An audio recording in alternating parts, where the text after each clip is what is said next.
আজকে আমাদের সাথে হয়ে গেল একটা স্ক্যাম, সেটাই তোমাদের সাথে শেয়ার করব। আজকে হঠাৎ অফিস থেকে বর ফোন করে বললো তাড়াতাড়ি রেডি হয়ে থেকেও ঘুরতে বেরোবো, তাই জন্যই এত তোড়জোড়, তাড়াতাড়ি করে রেডি হচ্ছিলাম আর চুলটাকে মাথার উপরে তুলে বেঁধে নিলাম। এছাড়া আমি আর চুল বাঁধতেও পারি না।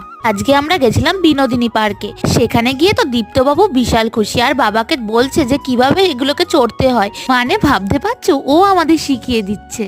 তারপরে সবকিছু দোল্লা চড়তে চড়তে তো বিশাল আনন্দ, বিশাল খুশি, ওখান থেকে বাড়ি আসবে না। কিন্তু তখনই হয়ে গেল আমাদের সাথে স্ক্যাম। আমরা পার্কে ঢুকেছিলাম ঠিক 7:55 আর আমরা জানতাম না যে 8টার সময় পার্কটা বন্ধ হয়ে যায়। আমরা কিছুক্ষণ থাকতে না থাকতেই পার্কের সব লাইট অফ হয়ে যায়, জিজ্ঞেস করাতে বলে যে পার্ক বন্ধ হয়ে গেছে। তা তো আমাদের জানাতে পারতো যে এখনই পার্ক বন্ধ হয়ে যাবে, টিকিটটা না দিলেই হয়ে যেত। তারপর পার্কের দুঃখ মনে নিয়েই চলে আসলাম একটা চপের দোকানে, সেখান থেকে খেয়ে নিলাম চিকেন চাটে আর চিকেন পকোড়া। তারপরে চলে আসলাম বাড়ি। আজকে ঘুরতে গিয়ে দীপ্তবাবু তো খুব খুশি আর তার জন্য আমরাও খুশি। চলো দেখা হচ্ছে অন্য ভিডিওতে, টাটা।